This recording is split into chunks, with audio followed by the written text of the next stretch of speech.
Amada congregação, eu vos convido a abrir a palavra do Senhor, Filipenses, capítulo 2, verso do 1 ao 4. Filipenses 2, 1 ao 4.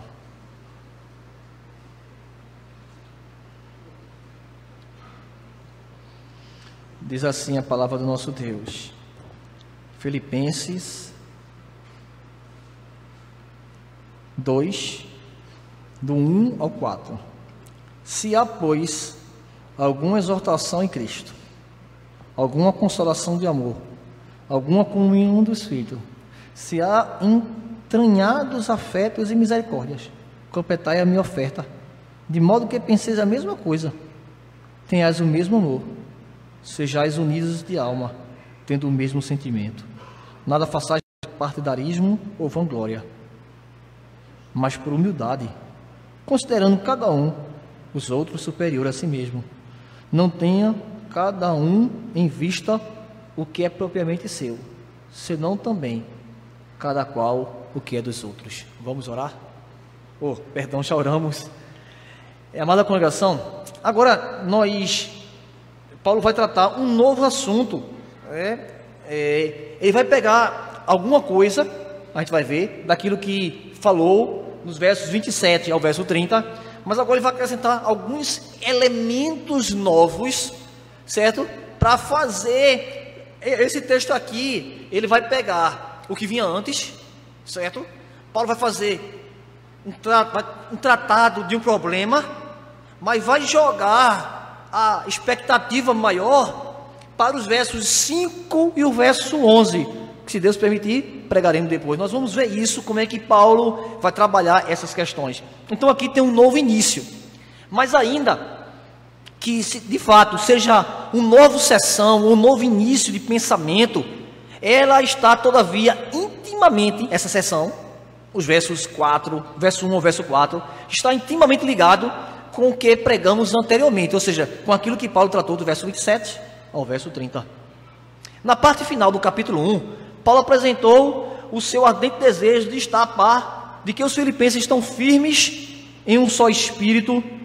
No verso 27 vai dizer assim: viver acima de tudo de modo digno do evangelho de Cristo, para que ou indo ver-vos, ou estando ausentes, ouça no tocante a vós mesmos que estáis firmes em um só espírito, em uma só alma, lutando juntos pela fé. Aqui Paulo vai dizer assim, que vocês estejais unidos. Ele vai pegar a unidade. Vocês estejam unidos, só o pensamento, lutando pela fé, pelo conhecimento, o corpo de doutrina, contra, certo, os falsos mestres que nós dissemos, que vai ser apresentado especificamente lá no capítulo 3, verso 2. Então Paulo está falando sobre isso, certo? Que eles agora lutem por isso, essa unidade. Agora, aqui, do capítulo 2, do verso 1 ao verso 11, Paulo vai enfatizar novamente a necessidade de haver unidade entre os irmãos.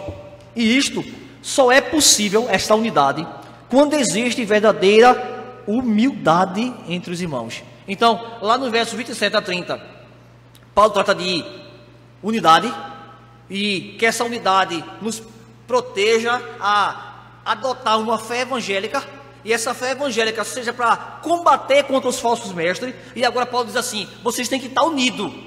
Agora, para que essa unidade seja, vocês têm que ser humilde, porque sem humildade vai ficar difícil, se não impossível, esta unidade. Então vai ser tratado aqui, unidade e humildade entre os irmãos. A palavra humildade só aparece no verso 3, certo? Nada façais por partidarismo ou vanglória, mas por humildade.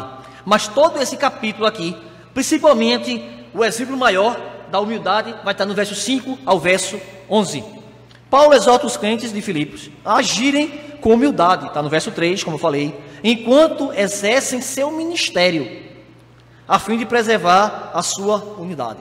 O interessante é percebermos como a dinâmica do evangelho é cheio de opostos que parecem se contradizer. Veja comigo, precisamos declarar falência espiritual se quisermos ser ricos espiritualmente.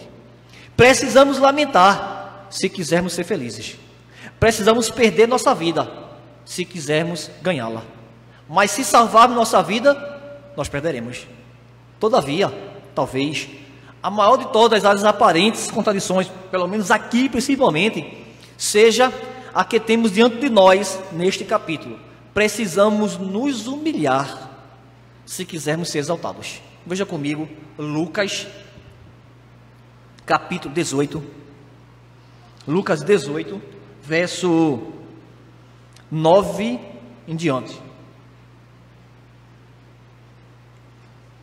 Lucas 18, verso 9.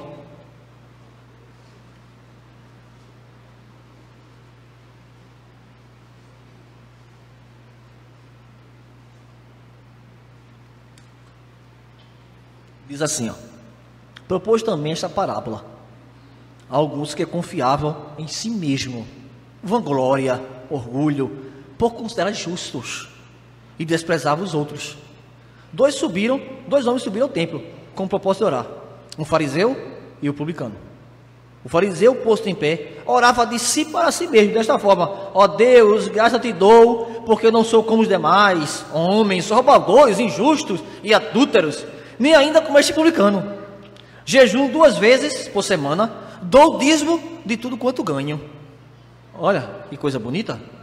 O publicano, estando em pé, longe, não ousava nem ainda levantar os olhos ao céu, mas batia no peito dizendo: ó Deus, ser propício a mim, pecador. Digo-vos que este desceu justificado para a sua casa, e não aquele, porque todo o que se exaltar será humilhado, mas o que se humilha será exaltado. Então, essa dinâmica do evangelho, né? De uma coisa parece contradizer a outra. Se você quiser ser rico, seja pobre, mas quando nós somos pobres, nós somos ricos em Cristo Jesus. Se você se exaltar, você vai ser humilhado, mas se você se humilhar, será exaltado. Humildade é uma palavra que significa pensar. A palavra humildade significa pensar a nosso respeito, ou julgar nós mesmos com comedimento, com moderação. A ideia é que ninguém pense de si mesmo mais do que convém, mas que pense de si com equilíbrio. Está lá em Romanos 12, 3. Isso é interessante. Na mitologia grega, tem uma palavrazinha que é muito utilizada na mitologia, chamada híbris. O que é híbris? Híbris é o bom senso, o comedimento. Eu não sei aqui quantos já leram, já assistiram filmes, passa muito em televisão, um ser mitológico, que ela tem a cabeça cheia de cobras, que quando você olha para ela, vira pedra. Aquela mulher, antes de ser transformada naquela criatura horrorosa, era uma mulher muito bonita. Muito bonita. Só que ela não respeitou o chamado a híbris. Por quê? Porque tem uma deusa, que é a deusa da beleza. E ela era tão linda, essa mulher, que quis ser comparada e até mesmo ser superior a esta deusa. Então ela quebrou a híbris, ela ultrapassou o comedimento. Olha, você é bonita, mas não é para tanto. Então qual foi a resposta da deusa? Castigá-la, transformá-la num ser bem horrorosozinho, com aquelas cabecinhas cheias de cobra. Quem olhasse para ela nunca mais veria beleza, nunca mais teria vida. Ou seja, tem que ter o comedimento. Essa é a ideia, certo? Da mitologia, mas não tem nada a ver aqui. Mas eu quero pegar só o princípio da ideia, de assim: nós temos que ser humildes, comedido naquilo que vamos fazer e vamos falar. Portanto, nesta noite, eu vos proclamo o Evangelho do nosso Senhor Jesus Cristo com o seguinte tema: chamados para viver unidos em humildade. Chamados para viver unidos em humildade. E nós vamos ver 4 ensinamentos sobre esse tema, chamados para viver unidos em humildade. O primeiro, Paulo vai fazer um apelo à certeza. E aqui é interessante esse primeiro ponto, né, que no capítulo 1, verso 27, como eu falei, há um apelo paulino em favor da unidade. E também Paulo mostra ele se interessa contra os inimigos externos, que vai ser tratado com mais afinco nos capítulos 3 em diante. Aqui, no capítulo 2, verso 1, Paulo volta a sua atenção agora para a unidade, que estava lá no verso 27, mas também apresenta a ideia que nossos irmãos não são nossos inimigos. Os inimigos, está lá no verso 27, que vai ser apresentado no capítulo 31. Nós não podemos olhar nossos irmãos como adversário, como inimigos, Paulo vai dizer, mas como os irmãos em Cristo Jesus. Não somos inimigos, mas que devemos, pelo contrário, eu não posso olhar meu irmão como inimigo, eu tenho que olhar meu irmão como superior a mim mesmo. Essa é a ideia que Paulo vai trabalhar aqui. Então Paulo vai dizer, se há, pois,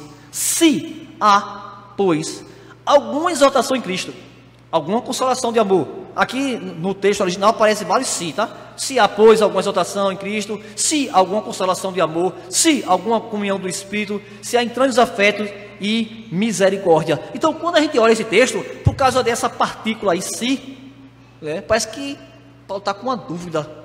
Mas vamos ver se é isso mesmo. Por que eu estou afirmando isso? Ou seja, que há uma mudança, como eu falei, de uma ameaça externa, que vai ser apresentada no capítulo 3, os inimigos, para uma ameaça tão devastadora quanto uma ameaça externa, que é a desunião, a quebra de unidade dentro da igreja. Porque às vezes a gente se preocupa tanto com as coisas externas, para não entrar heresia dentro da igreja, para ter o zelo para fora, a gente coloca o cerco, feito um pastor faz, protege as ovelhas, mas às vezes as ovelhas estão querendo discutir, bater uma na outra. Então Paulo está dizendo assim, olha, lá fora você tem que ter unidade de pensamento contra os hereges, mas também se você não tiver essa unidade daqui, a igreja vai se desfalecer. É isso que Paulo vai tratar aqui. A ameaça interna de uma igreja é tão devastadora. Ameaça esta, que é a desunião, ela é tão devastadora quanto as ameaças externas de doutrinas perniciosas. A igreja tem que ser uma igreja unida. E nós vamos ver o que união é esta. Se é uniformidade no pensamento, porque as pessoas às vezes querem união assim, que eu, ou que Elton, ou que Jailton, presbítero Jailton, pensem a mesma coisa em tudo. E a gente vai ver se é isso que essa união aqui Paulo quer apresentar. A preposição aqui que aparece, pois,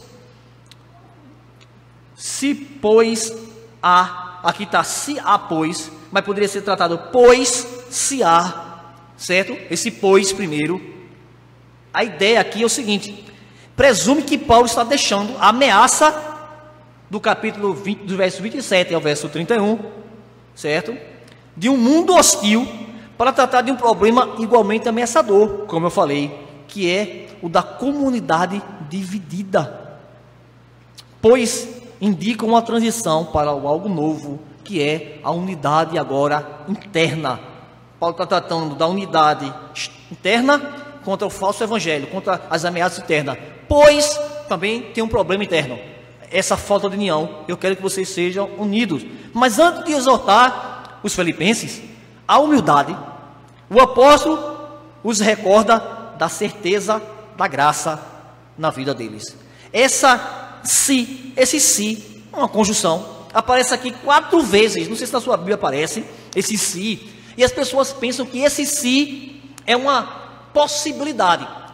Uma versão antiga dizia assim: irei para o meu pai, e se eu for, voltarei outra vez.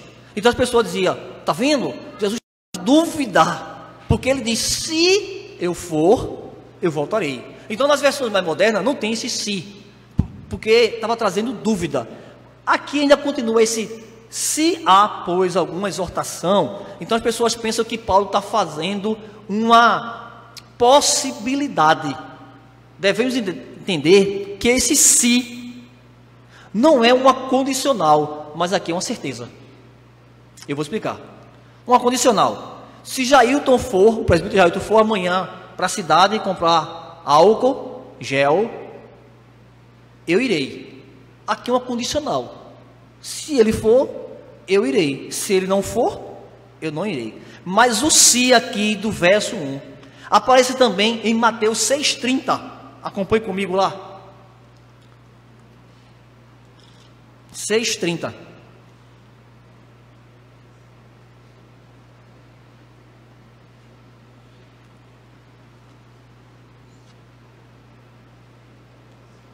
Diz assim, ó, Mateus 6,30. Ora, se Deus veste assim a erva do campo, que hoje existe, amanhã é lançada no forno.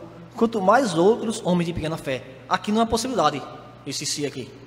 Então, o se aqui pode se referir a um acontecimento real, como se fosse uma hipótese.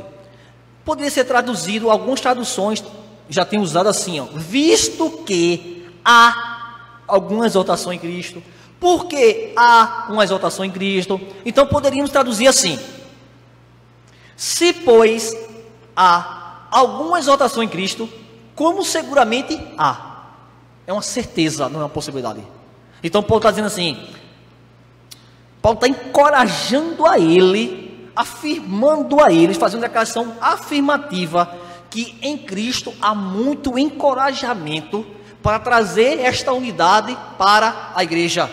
Certamente que há exortação em Cristo, certamente há consolação de amor, certamente há comunhão do Espírito, certamente há entranhados afetos e misericórdias em Cristo Jesus. Encorajamento seria um bom termo, significa um clamor para perto com a finalidade de ajudar. O encorajamento e a consolação de Cristo são dados pela obra do Espírito Santo que habita os crentes.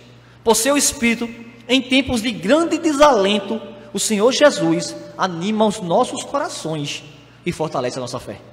Em tempos de maior desespero, em tempos de coronavírus, Cristo nos dá ânimo através do Espírito Santo. Ele permanece ao nosso lado, ao lado do seu povo, com palavras de esperança e consolo. Paulo logo em seguida declara, visto que há consolação. Consolação significa consolo divino e alívio para o coração aterrorizado. Consolo é esse nome de encorajamento em Cristo. Em Cristo há um suprimento ilimitado de consolação para todo aquele que nele crê. Apocalipse 21, verso 4 diz, Ele enxugará todas as nossas lágrimas, estará nos consolando eternamente. Então em Cristo Jesus há encorajamento, em Cristo Jesus há consolo suficiente para nossas vidas. Em seguida Paulo diz, visto que há comunhão do Espírito. Comunhão é uma associação envolvendo relacionamento, envolvimento mútuo, bastante chegado. Tal palavra era usada para falar de parceiros de negócios envolvidos no mesmo empreendimento. O cristão sempre tem em si a participação ativa do Espírito Santo, levando tal crente ao encorajamento de Jesus ao mais íntimo do seu ser. A última frase é afetos e misericórdias. Essas virtudes são encontradas somente em Cristo Jesus, o qual as derrama em nossos corações através do Espírito Santo. Afeto e compaixão do nosso Senhor são experimentados por todo o crente, mas em grau diferente. A gente não pode tratar todo o crente da mesma forma, porque isso aí o Espírito Santo derrama em nossos corações esse afeto, esse compaixão, de modos diferentes na vida de cada crente. Deus não nos fez, irmãos, robôs. Cada um tem um tipo de reação, cada um tem um tipo de vida ao longo dos anos que vai responder, não necessariamente de forma pecaminosa, a certas situações de vida. Por quê? Porque esses afetos, essas compaixão, esses encorajamentos, vai depender de várias circunstâncias, de vários fatores da nossa vida, daquilo que você tem feito nos meios de graça, daquilo que você tem participado do desenvolvimento da igreja, da sua maturidade do dia a dia. Uma aplicação para nós é que Cristo trouxe encorajamento. A pergunta é: Cristo trouxe encorajamento para você quando você esteve abatido? Será que Ele é suficiente mesmo? A comunhão foi real com Ele quando os outros te abandonaram e você se sentiu sozinho? Então esse é o primeiro ponto, um apelo à certeza. Aqui o sim não é uma possibilidade, é uma certeza. A comunhão, a exortação, a consolação, a entranhados afetos e misericórdias em Cristo Jesus. Todas essas virtudes encontramos na pessoa bendita do nosso Senhor Jesus Cristo. O segundo ensinamento é um apelo à unidade, está no verso 2. completai a minha alegria, de modo que penseis a mesma coisa, tendo o mesmo amor, sejais unidos da mesma alma, tendo o mesmo sentimento. Baseado na certeza do verso 1, que Cristo nos exorta, nos consola, traz comunhão, entranhados afetos e misericórdia. Baseado nessa certeza, Paulo apela para uma união agora entre os crentes. Completai, quando Paulo diz aqui, está no imperativo, é uma ordem. A alegria de Paulo será aumentada à medida que os filipenses viverem em união uns com os outros. Está unido, tem seu esplendor. Eu quero que vocês abram comigo Salmo 133. Vejam que aqui é como se fosse o ápice desta unidade que a Bíblia apresenta, que a Bíblia manda, exige que nós tenhamos uns com os outros. Salmo 133 diz assim: oh, como é bom e agradável viverem unidos os irmãos. Vou repetir: como é bom e agradável viverem unidos, irmãos. E aqui é uma ordem: completai a minha alegria, de modo que penseis a mesma coisa, tenhais o mesmo amor. Amada igreja, quando falamos de unidade, comunhão, aquilo que é comum, não queremos dizer que devemos ter o mesmo tipo de intimidade com todos os irmãos. Devemos estar unidos, mas a diferença de comunhão.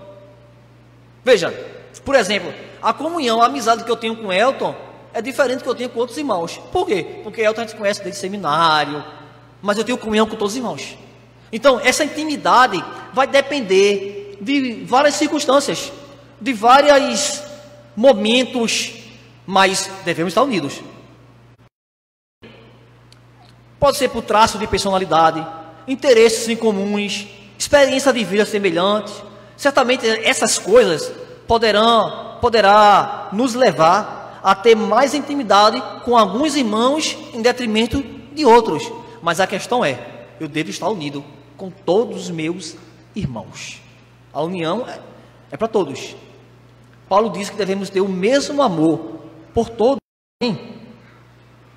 Os filipenses trarão ainda mais alegria ao coração deste homem que está preso, se estiverem unidos em espírito. Paulo já tinha dito isso no verso 27 e repete aqui agora nesse verso 2 do capítulo 2. A preocupação de Paulo é: sejais unidos. Paulo não estava preocupado, irmãos, com a sua libertação, mas com a unidade dos filipenses. Ele vai apresentar este ensino nos versos 3 e 4. Porém, no capítulo 2, verso 5, diz lá: tendo o mesmo sentimento que houve também em Cristo Jesus. Paulo vai apresentar o verdadeiro modelo de servo que se preocupa com outros. Veja, Paulo está preso, certo? Então ele podia dizer assim: ore por mim, não que isso não vá acontecer, não que isso seja ilegítimo, mas Paulo está preocupado aqui. Paulo está mostrando aos filipenses duas coisas aqui que ele está tratando de modo prático. No verso 2, Paulo trata de unidade, e essa unidade vai ser possível se acontecer o que Paulo diz no verso 4, ou seja, que eu não possa olhar para mim mesmo, mas olhar para o outro. Humildade e unidade. E Paulo demonstra isso na sua vida. Por quê? Porque ele está dizendo assim: eu não estou preocupado com a minha vida, eu estou preso aqui. Eu podia estar dizendo para vocês: ore por mim, manda o feijãozinho, manda o arroz no domingo à tarde, manda alguém me visitar. Não, isso era legítimo.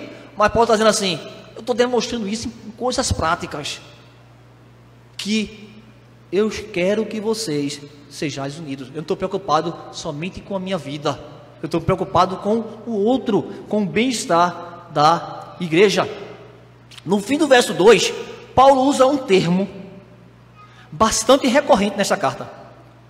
Enquanto esse termo aqui, sentimento, aparece nas outras cartas de Paulo 13 vezes, aqui vai aparecer algo em torno de 10, alguns vão dizer 10, outros vão dizer algo mais, porque vai depender aí de alguns pontos que não é salutar tratar aqui nesse momento.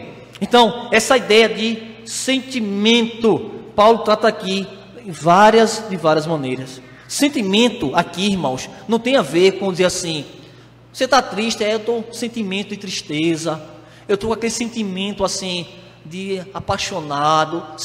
Não tem nada a ver sentimento aqui. Embora a palavra aqui, sentimento, aparece sentimento no verso 5, diz assim: tende em vós o mesmo sentimento. Não é essa ideia de sentimento que está impregnado em nossas mentes. A ideia de sentimento aqui, a palavra é pensamento. Pensais a mesma coisa. É isso que Paulo está dizendo. Paulo vai dizer assim: sentimento aqui, não Paulo, mas a ideia de sentimento tem a ver aqui o pensar a mesma coisa. Não o pensar teórico, mas o pensar prático. Qual é o pensar prático? Que vocês estejais unidos, que vocês sejam humildes, considerando um aos outros. Nisso você deve pensar. Você deve ter esse sentimento, esse pensamento de estar unido e considerar o outro superior a si mesmo. Ter uma somente não significa que os crentes têm de concordar em tudo. Em vez disso, cada crente deve ter a mesma atitude de Cristo, que nós vamos ver depois. Qual foi a atitude de Cristo? Paulo descreve depois isso no verso 5 ao verso 11, que é uma atitude de humildade. Diz lá: esvaziou a si mesmo, assumindo a forma de servo, tornando-se semelhança de homens, reconhecido a figura humana, a si mesmo se humilhou. Paulo está fazendo esse link. Os versos 4, o verso 1 ao verso 4 é importantíssimo para a gente entender essa transição de unidade contra os agentes externos, unidade, mas para que isso aconteça, para que a igreja não se desfaleça, para que a igreja esteja unida contra os agentes externos, você deve ser humilde. Por que isso? Esse sentimento, Paulo vai usar a mesma palavra que aparece aqui, o mesmo sentimento. Paulo agora vai usar também no verso 5, tende o mesmo sentimento, é a mesma palavra. Paulo está dizendo assim: pensai da mesma forma, assim como Cristo é Deus, mas se humilhou. Imagine vocês, não vão se humilhar considerando o outro superior a si mesmo, para que a paz, a unidade da igreja seja permanente, estabelecida. Devemos estar unidos em um único propósito, que é a busca pela glória de Deus. Essa deve ser a nossa união maior, buscar a glória de Deus. No verso 3, Paulo vai tratar um apelo à humildade. Unidade, um apelo à certeza, um apelo à unidade, e agora um apelo à humildade. Paulo vai dizer: nada façais por partidarismo ou por vanglória, mas por humildade, considerando cada um os outros superiores a si mesmo. Aqui se encontra um homem que tem autoridade exemplar para falar sobre humildade. Paulo não está só teorizando, irmãos. Paulo não está falando de algo que ele não vive.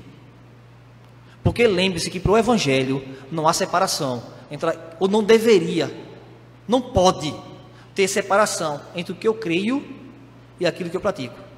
Aquilo que eu pratico, aquilo que eu creio. Quando uma dessas coisas não está batendo, ou a gente muda a crença para se coadunar com a prática, ou quando nossa prática não está batendo com nossas crenças, a gente tenta mudar nossas práticas. Mas uma coisa tem que ser mudada. Mas para o evangelho, as duas coisas devem andar juntas. Se eu vou falar de humildade, eu tenho que ser humilde. Então Paulo está demonstrando aqui. Passou disso é hipocrisia, é uma máscara que você coloca. Você só pode falar de humildade se você for humilde. E aqui está um homem que era humilde. Vejamos, na sua terceira viagem missionária, Paulo se qualificou do menor dos apóstolos. Está lá em 1ª carta aos Coríntios 15:9. Então ele é o menor dos apóstolos. Durante a sua primeira prisão em Roma, ele se intitulou de o menor dos menores de todos os santos. Efésios 3:8. E um pouco mais tarde, durante o período que se estende da primeira e segunda prisão em Roma, levou essas descrições de sua pessoa ao clímax. Primeiro ele diz: eu sou o menor dos apóstolos. Depois ele diz: eu sou o menor dos menores de todos os santos. E finalmente ele diz: o principal dos pecadores. Então Paulo está mostrando agora exemplo de humildade. Não só dizendo, mas Paulo vai fazer um apelo pela humildade, com dois ensinamentos, dois negativos e dois positivos. Os dois negativos estão em Filipenses 3, a parte A, e Filipenses 4, a parte A.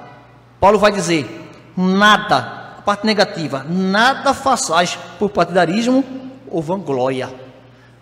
Nada façais por partidarismo. Poderia ser também traduzido por ambição. A palavra aqui de partidarismo, ambição, ou por vanglória. Partidarismo, sentimento de hostilidade ou oposição, ser contra, sentimento de rancor baseado em inveja, ou seja, aquilo que eu faço sempre pensando em ambições. Vanglória, irmão, é um estado de orgulho que não tem fundamento ou justificativa. Também partidarismo, a ideia é aquele tipo de atitude interesseira, de autopromoção, que cria divisão de forma intencional ou não na igreja de Cristo. E até sente prazer nisso. Vanglória também pode ser traduzido como jactância, encher-se de glória. Mas se você quiser se gloriar, a Bíblia vai dizer: se glorie nisto, em saber, em conhecer o Senhor nosso Deus. Abra a sua palavra, abra a palavra de Deus, Jeremias, capítulo 9. Veja em que nós devemos nos gloriar. Não nos gloriar na queda do outro, não nos gloriar em nós mesmos, nos nossos desempenhos escolares, em nosso desempenho na igreja, em nosso desempenho nas pregações, em ouvir elogios, e não nosso desempenho nas notas. Quer se gloriar? Se glorie nisso aqui que Jeremias está dizendo. Jeremias 9, 23. Assim diz o Senhor: não se glorie o sábio na sua sabedoria. Então tem pessoas sábias, não há dúvida disso, mas não se glorie na sua sabedoria. Nem o forte na sua força. Tem pessoas mais fortes, tipo eu, e tem pessoas mais fracas quanto outros irmãos. Nós não devemos gloriar nisso. Nem nas suas riquezas, não é o meu caso. Mas o que se gloriar, glorie-se nisto: em me conhecer e saber que eu sou o Senhor e faço misericórdia, juízo e justiça na terra, porque dessas coisas me alegro, diz o Senhor. Então, se você quiser se gloriar, se glorie nisso, no Senhor nosso Deus. Então, agora, Paulo vai usar a parte positiva. Ele vai dizer: nada ou não façais, mas agora vai dizer: mais por humildade, considerando cada um os outros superior a si mesmo. Essa palavra aí, mais, ela tem uma ideia de contrastar de forma forte aquilo que vem antes. No grego, essa é uma conjunção que é como se fosse assim, não é só entonação, mas para vocês tentarem entender, porque na tradução se perde isso, mas é como eu dissesse assim, para uma criança assim, veja a diferença, você vai para a escola, mas quando você largar, ligue para mim. Você pode dizer assim também: você vai para a escola, mas quando você largar, ligue para mim. Esse mais tem essa ideia, ele faz um forte contraste com o que vem antes. E o que é que vem antes? Nada façais por partidarismo ou vanglória, mas por humildade, considerando cada um superior a si mesmo. É uma forte conjunção, ela faz um forte contraste com a frase anterior. Humildade aqui, pensamento modesto. A palavra indica reconhecimento da minha insuficiência pessoal e da poderosa suficiência que há em nosso Deus. Ou seja, os filipenses não podem se humilhar diante do Senhor, se ao mesmo tempo estiverem procurando se exaltar em relação aos irmãos. As duas coisas devem andar junto. Se eu quero me humilhar diante de Deus, por implicação, isso vai me trazer humilhação diante dos irmãos. Entre os filhos de Deus, a humildade é sempre exigida. Veja comigo alguns textos. Provérbios, capítulo 3, verso 34. Provérbios 3, 34.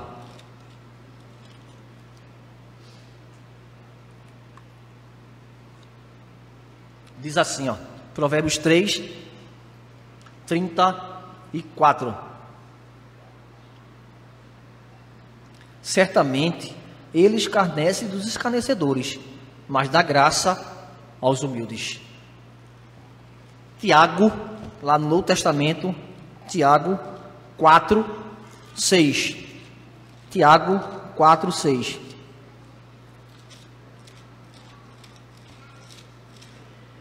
Diz assim, Tiago capítulo 4, verso 6.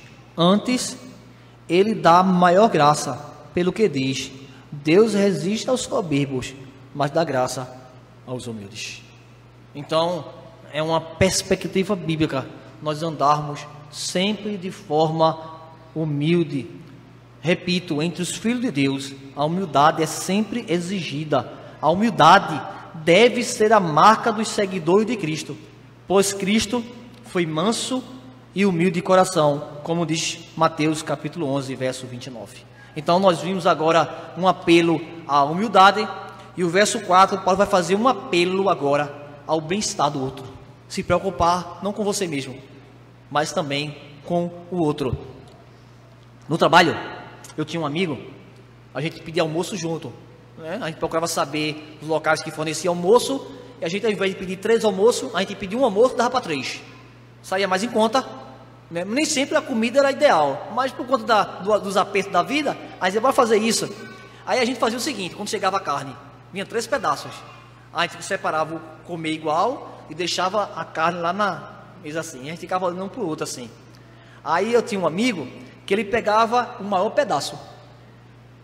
Eu dizia, meu irmão, toda vez é isso. Ele dizia assim para mim, tu ia pegar qual pedaço? Aí eu disse o menor. Aí perguntava para outro, tu ia perguntar qual pedaço? Tu ia pegar qual pedaço? Aí Fernando dizia, o menor. Então, eu sei que você vai pegar o menor, você vai pegar o menor, eu sempre pego o maior. Aí ele dizia assim, Wendel, farinha pouca, meu angu primeiro. Mas o que Paulo vai dizer aqui é o contrário. É que farinha pouca, devemos dividir e pensar nos nossos irmãos. E não farinha pouca, meu angu primeiro. Vou chegar primeiro na recepção da igreja, porque eu vou pegar logo, para não perder o almoço, para não perder aquela primeira forma mais robusta de um prato. Não, irmãos, pense no outro. Paulo vai dizer isso de forma afirmativa. Primeiro ele vai usar da forma negativa, nada ou não tenha cada um em vista o que é seu. Aí a forma positiva, senão também cada qual o que é dos outros. Paulo repete a mesma ideia com a frase, como eu falei, negativa e uma afirmativa. Não tenha em vista o que é propriamente seu. Devemos estar afiados, irmãos, em nosso foco na necessidade dos outros. Se nós, servos de Cristo, estivermos primeiramente focados em Deus e na sua glória, estaremos automaticamente preocupados em servir a necessidade dos outros, especialmente das que fazem parte da família de Deus. Eu estava conversando com uma pessoa esses dias, que ela trabalha na área médica, e ela disse assim, interessante, vai parar, já na possibilidade, né, pelo o zoom, a possibilidade de parar colégio, escolas particulares, públicas, universidade. E por que também não para hospital? Oxê, é só eu que tenho que trabalhar. Eu disse, minha filha, quando você vai entrar em qualquer profissão, pressupõe que você está sabendo. Então, num surto de doença, como é que vai fechar o hospital? Se não tivesse o surto, não ia fechar. Imagina um surto desse. Aí ela parou assim, fez, eu disse, minha filha, você tem que... Não, mas podia ficar só com os doentes. Eu digo, o hospital não é para quem está com saúde não, minha filha. O hospital é para quem está doente mesmo, quem está com problema. Por quê? Aí depois ela começou a ver a fria que ela estava entrando, né? Pensando só em ter folga, entendeu? Por que isso? Porque impera na mente de alguns, é isso, todo mundo está fazendo, todo mundo está tendo, por que também não posso dar proveito nisso? Nosso catecismo, ao expor o 8º mandamento, ele usa o texto, justamente, um dos textos da prova, na exposição dos 10 mandamentos, no 8º mandamento, Filipenses 2,4. E um comentarista vai dizer assim, pois devemos tentar, por meios justos e lícitos, promover tanto a nossa prosperidade, quanto ao dos outros. Estas palavras que o apóstolo dirigiu aos nossos irmãos filipenses, para o crescimento deles, precisamos também dirigi-las a nós mesmos, hoje, para o nosso crescimento também. Uma vez que temos, como eu disse, todo o encorajamento em Cristo, por intermédio do Espírito Santo, devemos enxergar os nossos irmãos não como oportunidades. Tem pessoas assim, ele muitas vezes chega e ajuda o outro com oportunidade, vai dizer assim, eu vou ajudar, mas eu sei que lá na frente, quando eu precisar, ele vai ter algo para me doar. Tem pessoas que ajudam o outro, sempre pensando na possibilidade de o outro ajudá-lo de alguma forma lá na frente, mas isso é antibíblico. Você tem que ajudar independente do resultado, independente daquilo que o outro fez em relação a nós. Cristo não pensou em si mesmo. É o que vai ser tratado no próximo sermão, dos versos 5 ao verso 11. Ele se humilhou para trazer redenção para o seu povo. É pensar no outro, irmãos, nesse tempo de individualismo que estamos vivendo, nesse tempo de competição, onde nós olhamos para o outro sempre como adversário, na escola, na igreja, sempre olhamos para o outro como adversário, no trabalho. Irmãos, nós devemos olhar o outro como uma oportunidade para glorificar o nome do nosso Deus, servi-lo, honrando acima de tudo o nome do nosso Deus. Finalmente, queria fazer umas breves aplicações para nós nessa noite. Primeiro, o que você pode fazer ainda hoje para prestar mais atenção aos interesses dos outros do que aos seus? Eu tenho um amigo que ele é tradutor de livros, tu sabe quem é, e ele estava com uma tradução do livro atrasada. E a pessoa, a editora, o dono da editora, ligou para ele, falando que estava atrasada, e ele disse assim, rapaz, eu estou com um problema muito sério, né? E ele explicou tudinho, e a pessoa escutou, e disse assim, tá bom, mas quando é que você vai trazer o livro? Quando é que você vai traduzir? Ou seja, ele não deu atenção, dizia, irmão, desculpa, eu não sabia, né, que você estava com esse problema tão sério. Só disse assim, tá sério, mas quando é que você vai entregar? Aí na hora esse meu amigo disse assim, não, eu vou entregar agora, não preocupa mais não, não vou traduzir mais não. Porque eu estou dizendo que eu estou passando um problema seríssimo. Você está mais preocupado com as coisas, que é legítimo você estar preocupado com a tradução, mas não a ponto de negar que o irmão estava em necessidade, não fez por omissão. Então, o que você pode fazer ainda hoje para prestar mais atenção ao interesse dos outros do que aos seus?